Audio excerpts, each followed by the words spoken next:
দিবস যামিনী কত আবল তাবাল পাঁচাল পড়িতে পারো, তার মধ্যে একবারও কি রাধা মাধব বলিতে নারো। পাখিদের যে বলানে বলি সে বলি আমরাও শিখলাম না। একটা পাখিকে যদি নিয়ম করে হরে কৃষ্ণ রাধা মাধব বলান, সে কিন্তু মা শান্তে বলবে, কিন্তু আমরা এমনও সাধেরও মনুষ্য দেহ, পাইয়া কি তবু ভাবনা কেহ, এবে না ভজিলে যশোদা সুতু চরমে পড়িবি লাজে। এখন আমার কাছে সময় আছে, সুযোগ আছে, 2 ঘন্টা বসে এক জায়গায় ভাগবত কথা শুনতে পারবো, কিন্তু এই সময় যদি আমি হেলায় নষ্ট করি তাহলে মহতি বিনষ্ট হয়ে গেল। এই জন্য বলছেন দুর্লভৈব কথা লোকে শ্রীমৎ ভাগবত উদ্ভবা। সমস্ত কথার থেকে দুর্লভ কথা হচ্ছে ভাগবত কথা, ভগবানের কথা। এই কথা শ্রদ্ধান্বিত চিত্তে শুনতে হবে। কিভাবে শুনতে হবে? শ্রদ্ধান্বিত চিত্তে। ভগবান কৃষ্ণ বলেছেন গীতার মধ্যে একেবারে 18তম অধ্যায়ের, বললেন অর্জুন, গীতা শ্রবণের অধিকারী 2 জন, আর 4 জন গীতা শ্রবণ করতে পারবে না। তা যারা অধিকারী প্রথম সেই 2 জনের কথা বলি। কে কে অধিকারী? একজন হচ্ছেন শ্রদ্ধাবান, আর দ্বিতীয় জন হচ্ছে অসূয়াশূন্য। শ্রদ্ধাবান কেন? ভগবান বলেছেন শ্রদ্ধাবান লভতে জ্ঞানম তৎপর সংযতে ইন্দ্রিয়। অর্থাৎ আপনাকে যে কার্য যাবেন না কেন, প্রথম যে জিনিসটা প্রয়োজন হবে, বিশেষ করে ভাগবতীয় রাজ্যে, সেটা হচ্ছে শ্রদ্ধা। আদৌ শ্রদ্ধা অথবা ভজন ক্রিয়া। প্রথম হচ্ছে শ্রদ্ধা। কোনো ভাগ্যে কোনো জীবের যদি শ্রদ্ধা বটে হয়, শ্রদ্ধা লাগবে। শ্রদ্ধা থাকলেই হবে। শ্রদ্ধা শব্দে কহে সুদৃঢ় বিশ্বাস ও নিশ্চয়, কৃষ্ণ ভক্তি করলে সর্বকর্মকৃত হয়। শ্রদ্ধা শব্দে কি বলছেন? সুদৃঢ় বিশ্বাস করা। ভগবানের কথাকে শুধু ভাষা ভাষা বিশ্বাস নয়, সুদৃঢ়ভাবে বিশ্বাস করা, যে একটু মানলাম আর একটু মানলাম না, তার কারণে একটু আমার মতো আমি যেটুকু করি ততটুকু আমার মতো ঠিক আছে, কিন্তু পরেরটুকু বলা আছে ওটুকু আমার জন্য না, এরকম নয়। ভগবানের সমস্ত কথাকেই সুদৃঢ় বিশ্বাস রাখা। যেমন দুর্যোধনকে বলছেন ভগবান কৃষ্ণ, যদি বক্তার কথায় শ্রোতাদের শ্রদ্ধাহীন হয় তাহলে আমি কেন? যদি নৈমিষারণ্য থেকে শুকদেব গোস্বামী এসেও ভাগবত কথা শ্রবণ করান, শুধু শুকদেব গোস্বামী না, স্বয়ং ভগবান কৃষ্ণ যদি এসে তার কথা নিজে বলেন, তাহলেও শ্রোতার যদি শ্রদ্ধা না থাকে তাহলে শ্রোতা কিছুই লাভ করতে পারে না, বরং বিপরীত বুদ্ধি হবে। প্রমাণ কোথায়? প্রমাণ রয়েছে আমাদের সম্মুখে। কৃষ্ণ বলছেন অর্জুনকে, দুর্যোধনকে, দুর্যোধন তুমি একটা কাজ করো, এই 5 পাণ্ডবরা তোমার কাছে কিছুই চায় না, শুধুমাত্র আমি যদি বলি এই 5খানা গ্রাম দিয়ে দাও, মাত্র 5খানা, তাহলে সমস্ত দ্বন্দ্ব নিরসন হয়ে যাবে, আর কিছুই করা লাগবে না, দ্রৌপদীর কাছে ক্ষমা ভিক্ষাও চাওয়া লাগবে না। কিন্তু দুর্যোধন কি বলেছিলেন? দুর্যোধন বলেছিলেন যে আমি কুষ্ঠ রোগীকে আলিঙ্গন করতে পারি, কিন্তু পঞ্চপাণ্ডবদের 5খানা গ্রাম দেব না। আমি ওই যে পতিতা বেশ্যা নারীকে আমি আমার স্ত্রীর মর্যাদা দিতে পারি, কিন্তু পঞ্চপাণ্ডবদের 5খানা গ্রাম দিতে পারবো না। আমি যমরাজের নিকটে আমার মস্তকটা কেটে তাদের হাতে তুলে দিতে পারি, যমরাজের হাতে তুলে দিতে পারি, কিন্তু পঞ্চপাণ্ডবদের 5খানা গ্রাম দিতে পারবো না। বিনা যুদ্ধে নাহি দেব সূচাগ্র মেদিনী, সূচের অগ্রভাগের মেদিনীটুকুও যুদ্ধ বিনা সে তারা পাবে না। তাহলে এই কথাটি বলেছিলেন কে? বলেছিলেন তো ঈশ্বর পরম কৃষ্ণ সচ্চিদানন্দন বিগ্রহ। তিনি তো বলা আছে গীতার মধ্যে, অহং সর্বস্ব প্রভাব মত্ত সর্বং প্রবর্ততে ইতিমতা ভজন্তে মাঙ্গুদ ভাব সমন্বিতা। অর্থাৎ সমস্ত কিছু সৃষ্টি স্থিতি বিনাশের উৎস হচ্ছেন তিনি। ইতিমতা, এটা যিনি জানতে পারেন, মাঙ্গুদা ভাব সমন্বিতা, অর্থাৎ সেই বুদ্ধিমান ব্যক্তি তখনই ভগবানকে ভজনা করেন। কিন্তু সেই ভগবান বলছেন দুর্যোধনকে, দুর্যোধন বলছেন না না হবে না। কেন? তার কারণ দুর্যোধনের ভগবানের প্রতি কোনো শ্রদ্ধা নাই। তাহলে ভগবান বললেও কাজ হবে না যদি শ্রোতার শ্রদ্ধা না থাকে। এজন্য প্রথম যোগ্যতা হচ্ছে শ্রদ্ধা অর্জন করা। দ্বিতীয় হচ্ছে অসূয়াশূন্য।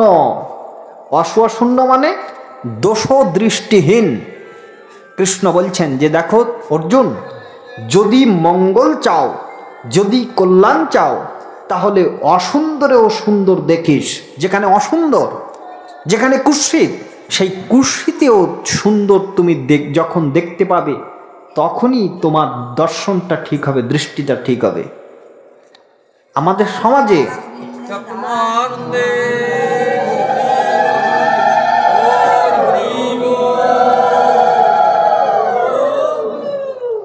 সমাজে দুই ধরনের মানুষ আছে।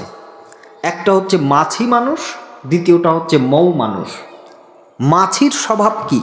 তো মাছির স্বভাব হচ্ছে, দেখবেন এখানে একটু ভালো সুন্দর মধু রাখেন, আর যদি পাশে বিষটা রাখেন, মাছিটা উঠতে উঠতে উঠতে উঠতে সব জায়গায় শুকে ঠুকে দেখে ওই বিষটার উপরে কিন্তু পড়বে।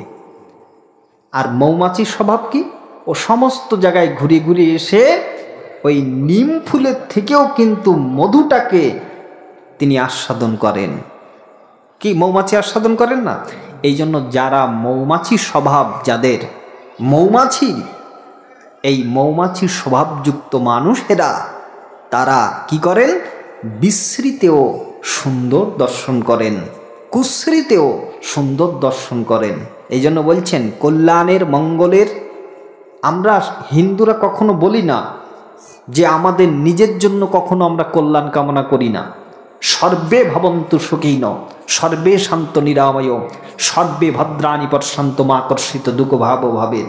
আমরা কখনো নিজের কল্যাণে ব্রতী হই না। আমাদের একটা ঠাকুরের অঞ্জলি দিতে গেলেও সেখানে আমরা সকলের কল্যাণ চাই, চাই কি না? সর্বে ভবন্তু সুখিন, সবার সুখ কামনা করি। সর্বে শান্ত নিরাময়, সবার শান্তি কামনা করি। সর্বে ভদ্রাণি পশ্যন্ত, ভদ্র কথাটির অর্থ হচ্ছে মঙ্গল। সবার মঙ্গলের চিন্তা এই সনাতন হিন্দু ধর্মের সমস্ত ব্যক্তিবর্গগণ করে থাকেন। এই জন্য আমাদের উদ্দেশ্য, আমাদের একাগ্রতা বা আমাদের সেই লক্ষ্য হচ্ছে একেবারে মহৎ হওয়া উচিত। এই জন্য মহতের পথে, কল্যাণের পথে নিজেকে ব্যাপৃত করতে গেলে অর্জুনকে গীতায় ভগবান উপদেশ দিলেন, তুমি অসুয়াশূন্য হও, অর্থাৎ দোষ দৃষ্টিহীন হও।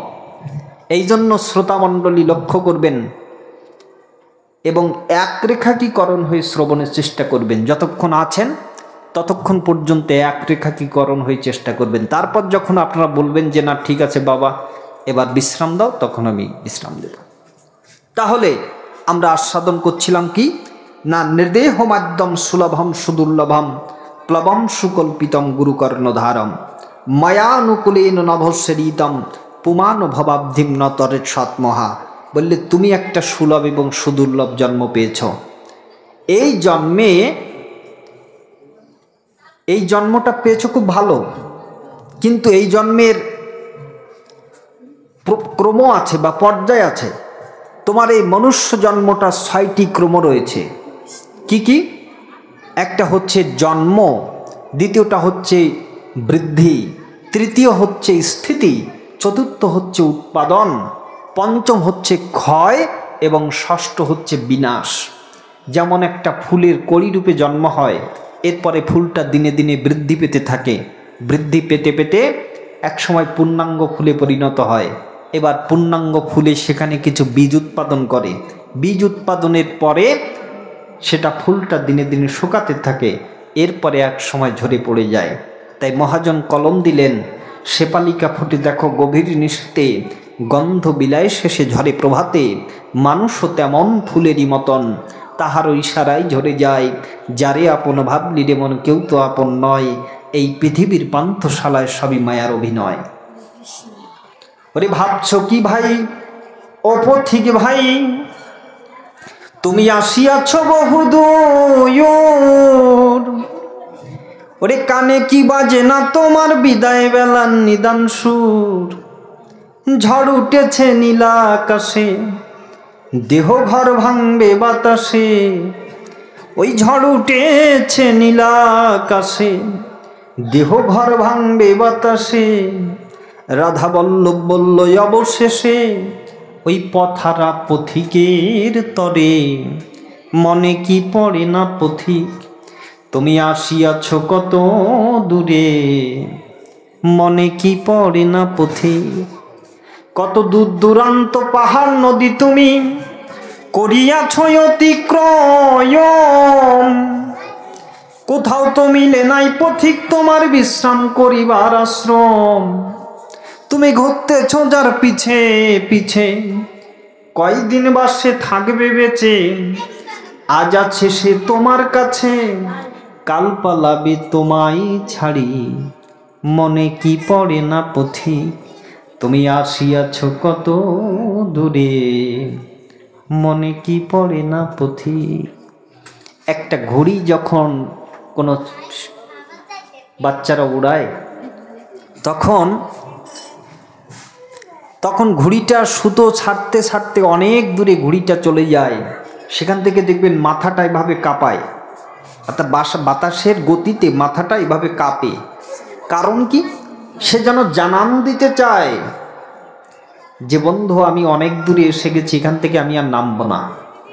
কিন্তু যে ঘড়ির সুতোটা ধরে আছে যে, সেই তো জানে যে আমি টান দিলেই আবার আমার কাছে চলে আসবে। এই জন্য আমাদের সমস্ত দড়িটা ধরে আছেন কে? শ্রী ভগবান। কিভাবে ধরে আছেন? গীতার মধ্যে তিনি বললেন, শ্রীমদ্ ভগবদ্ গীতার 18তম অধ্যায়ে বলছেন, ঈশ্বর সর্বভূতানাম হৃদ্দেশে অর্জুন তিষ্ঠতি, ভ্রাময়ন সর্বভূতানি যন্ত্র উড়ানি মায়া, তমেব শরণং গচ্ছ সর্বভাবেন ভারত। হে অর্জুন, ঈশ্বর সর্বভূতানাম হৃদ্দেশে অর্জুন তিষ্ঠতি। আমি থাকি কোথায় জানো? আচ্ছা, আমরা সুন্দর করে কাঠ পাথর দিয়ে আমরা মন্দির তৈরি করি, তাই না? তো আমরা সেখানে ভগবানের অর্চা বিগ্রহ রেখেছি, সেখানে আপনারা সেবা করেন। কিন্তু ভগবান বলছেন কি জানেন? ভগবান বললেন, আমি কি কাঠ পাথরের এই যে মন্দির তোমরা তৈরি করেছো, এই মন্দিরেই কি আমি থাকবো? আমার কি মন্দির তৈরি করার ক্ষমতা নাই যে তোমাদের তৈরি করা মন্দিরে আমাকে থাকতে হবে? তো ভগবান বললেন, আমি একটা মন্দির তৈরি করেছি, যে মন্দিরে আমি থাকি। তো কোন মন্দির সেটা? ঈশ্বর সর্বভূতানাম হৃদ্দেশে অর্জুন তিষ্ঠতি, অর্থাৎ আমি থাকি হচ্ছে সমস্ত জীবের হৃদয়ে। হৃদয় মন্দিরে আমি থাকি। তাহলে হৃদয়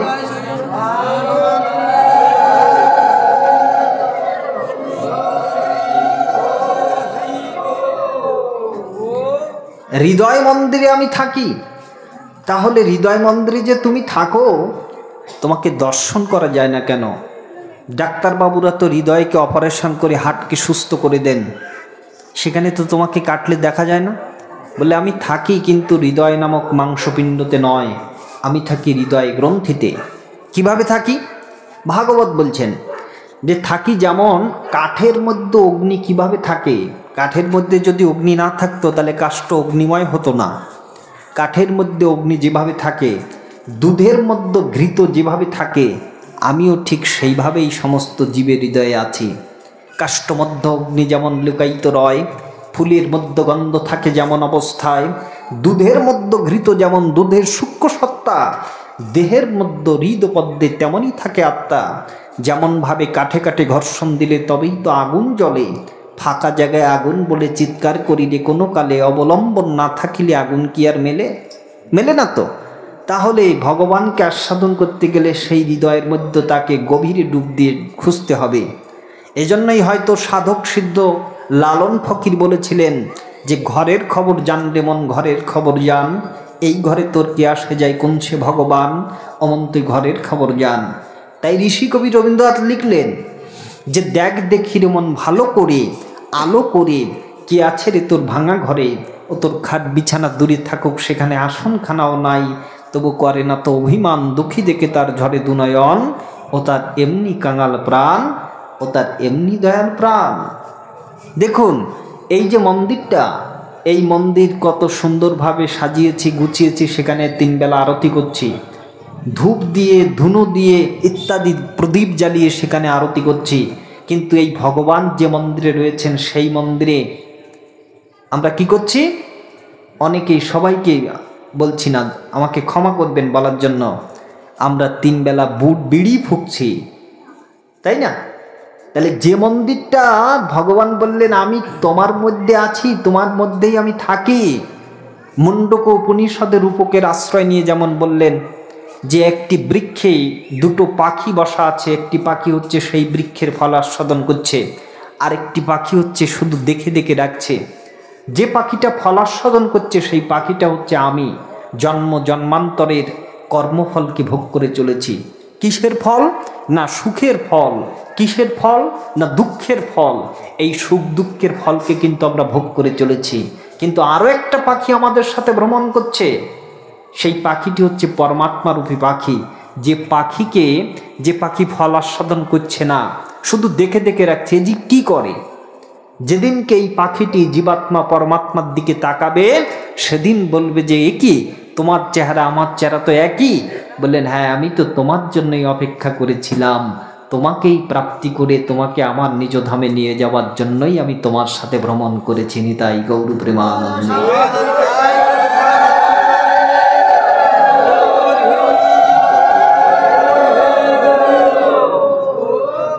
কিন্তু আমরা সকল কাজের পাই যে সময়, তোমারে ডাকিতে সময় পাইনে। আমরা কত কি যে খাই ভস্য আরো ছাই, তব নামামৃত পান করিনি। কত কিছু করছি কিন্তু তোমাকেই ডাকার সময় পাচ্ছি না। কত কিছু খাচ্ছি কিন্তু তোমার নামামৃত পান করে কখনো দেখিনি। তোমাকে অবহেলা করে রেখেছি, তোমাকে হেলা করে রেখেছি। একটা গল্প শোনেন। একজনের 4টি বউ আছে। মায়েরা ভালো করে শোনো।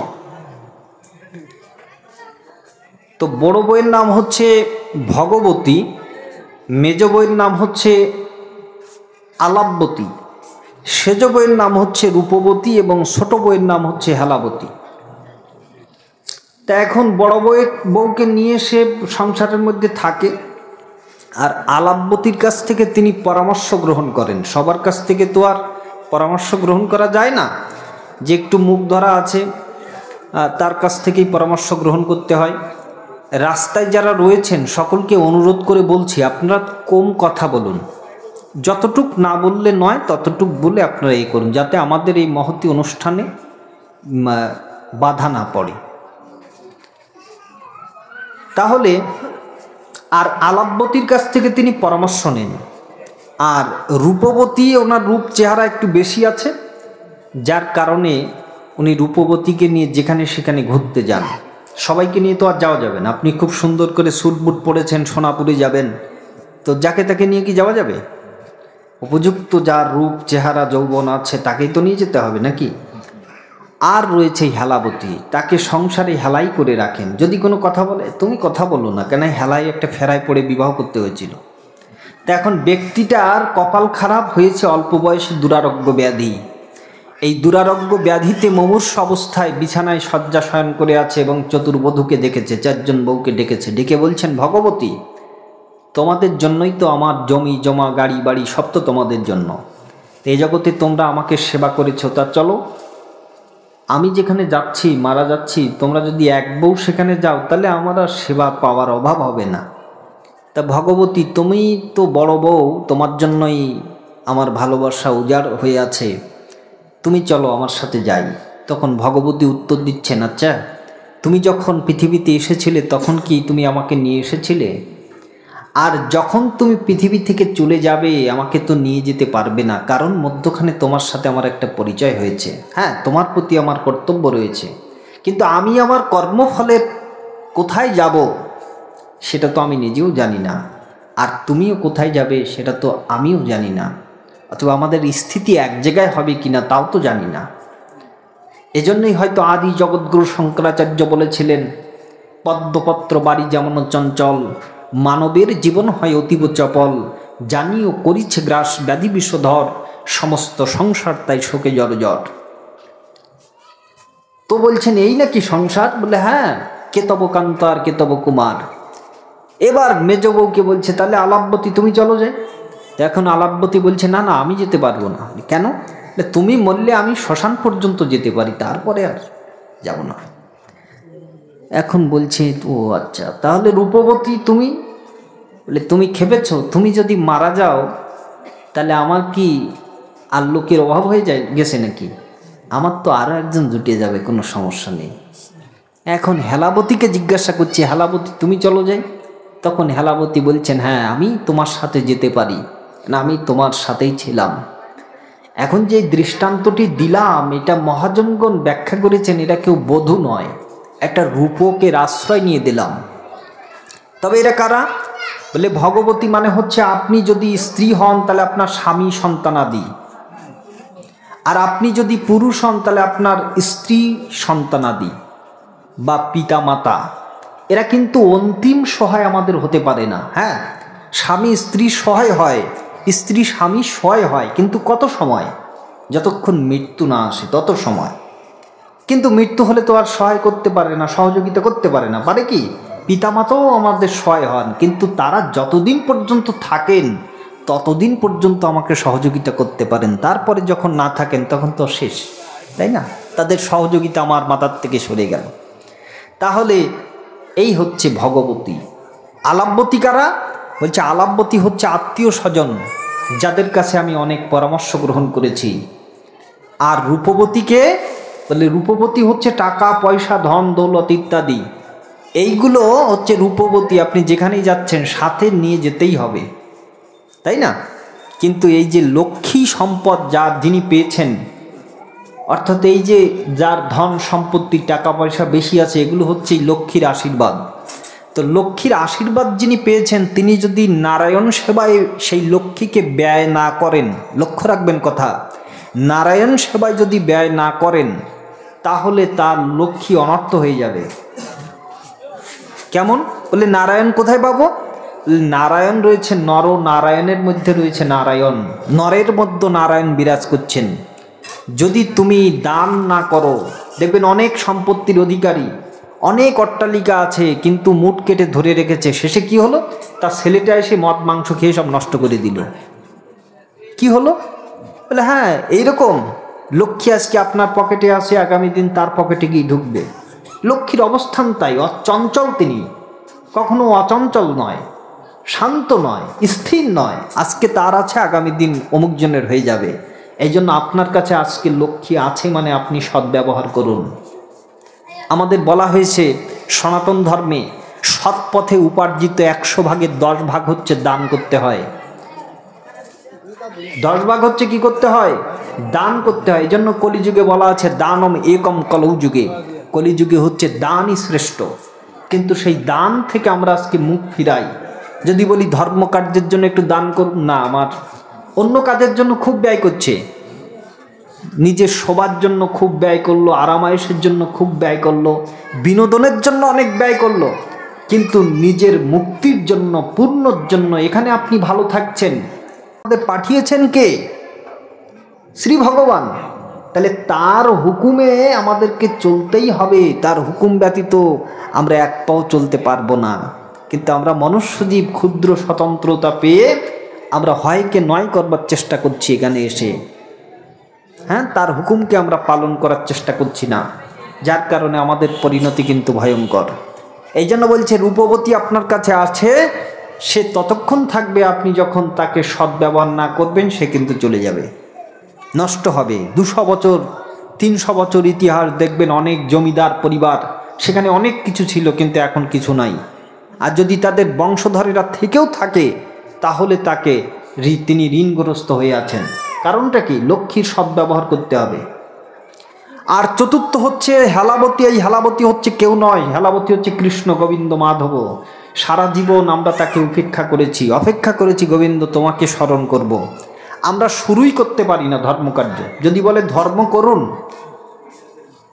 বিষ্ণু পুরাণের প্রথম অংশে বলছেন প্রহ্লাদ মহারাজের উক্তিতে, বালয়ম যাবদ ইচ্ছামি করিষ্য শ্রেয়সে যুবা, যুবহম বার্ধক্যম প্রাপ্তে করিষ্য আত্মনহিতম, বার্ধক্যং মম কর্মাণি সমস্তানি ন গোচরে। বলে দেখো, আমরা ধর্মকার্য শুরুই করতে পারি না। একজন গুরুদেব বাড়িতে এসেছেন, বয়স তখন ব্যক্তির বালক বয়সে। তো বলছে, বাবা, বালক বয়স থেকে তোমাকে ধর্মকার্য করতে হবে। ধর্ম করার বয়স কখন? বড় বয়সে নাকি? হ্যাঁ, আমাদের মহাভারত বললেন যুবৈব ধর্মশীলস্য, যুবক বয়সে ধর্ম করো। ভাগবত বলছেন আরো অথেন্টিক কথা, বললেন কি, কৌমার আচরিত প্রাজ্ঞ ধর্মানুভাগবতা নিহ দুর্লভাং মানুষাং জন্ম তদপ্য অধ্রুবমর্থদম। অর্থাৎ মনুষ্য জীবনটা পেয়েছ, কুমার বয়স থেকে ধর্ম করো। আর ঠাকুর অনুকূলচন্দ্র বললেন, না না, আধকথার সময় হতে করে করিয়ে যা শেখাবি সেটি হবে মোক্ষম ছেলে, হিসাবে চল নয় পস্তাবি। আমাদেরকে হিসাবে চলতে হবে। আধকথার সময় হতে করে করিয়ে শুধু বললে হবে না বাবা তুই গীতা পড়, সে তো পড়বেই না। আপনি যখন সকালবেলা স্নান করে গীতা পাঠ করবেন, ভাগবত আদি শুনবেন, তখন আপনার সন্তানও আপনাকে অনুকরণ করে করে শিখবে। কিন্তু পিতামাতাই ধর্মকার্য করে না, সন্তান শিখবে কি করে? তা আমরা অজুহাত দিই, বাল অয়ম যাবদ ইচ্ছা আমি করিষ্য শ্রেয়সে যুবা। বালক বয়সে গুরুদেব এসে বলছেন বাবা এখন থেকে শুরু করো, কুমার বয়স থেকে শুরু করার সময়।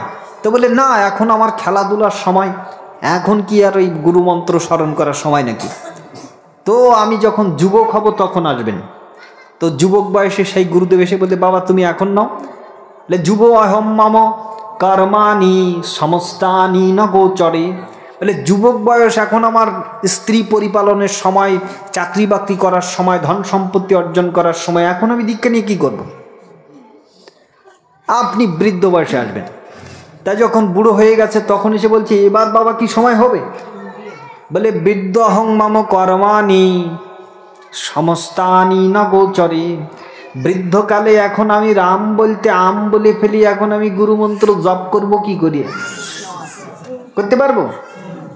আসিবে সমন করিবে দমন শ্লেষায় ধরিবে গলা, এমন সাধেরও মধুর কৃষ্ণ নাম সেদিন বদনে যাবে না বলা।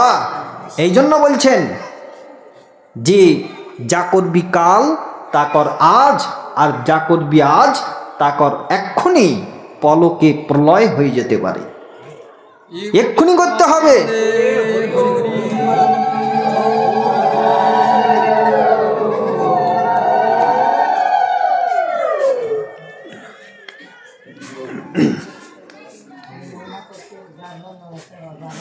এখনই করতে হবে।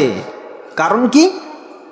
কারণ গানের মধ্যে মহাজনগণ লিখলেন, ভেবে দেখ মন কেউ কারো নয়, মিছে ভ্রম ভূমণ্ডলে, ওরে ভুলো না দক্ষিণা কালী, বদ্ধ হয়ে মায়া জালে। ভেবে দেখ মন কেউ কারো নয়, মিছে ভ্রম ভূমণ্ডলে, ওরে যারে জন্ম মর ভেবে সে কি তোমার সঙ্গে যাবে, সেই প্রেয়সী দিবে ছড়ায় অমঙ্গল হবে বলে। ভেবে দেখ মন কেউ কারো নয়, মিছে ভ্রম ভূমণ্ডলে। কে গাইলেন গানটি? সাধক শ্রীরামপ্রসাদ।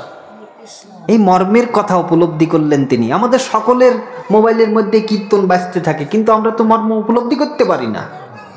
তাহলে এ হচ্ছে একজন শাক্ত আচার্যের গান। তাহলে বৈষ্ণব আচার্য কি বলছেন? মায়া জালে বদ্ধ হয়ে আছো মিছে কাজ লইয়ে, ওরে এখনো চেতন পেয়ে রাধা মাধব নাম বলো রে, গায়ে গোরা মধুর স্বরে। হরে কৃষ্ণ হরে কৃষ্ণ, কৃষ্ণ কৃষ্ণ হরে হরে, হরে রাম হরে রাম, রাম রাম হরে হরে। গাই গোরা মধুর স্বরে হরে কৃষ্ণ হরে হরে। জীবন হইল শেষ না ভজিলি ঋষিকেশ, ভকত বিনোদ উপদেশ, একবার নাম রসে সদা মজরে, গায়ে গোরা মধুর স্বরে। মধুর স্বরে তিনি গিয়েছেন। তাহলে চিন্তা করুন তো, এগুলো উপলব্ধির বিষয়। ব্যাস সংহিতা ব্যাসদেব বলছেন, অধ্যায় 4 শ্লোক সংখ্যা 56, কি বললেন?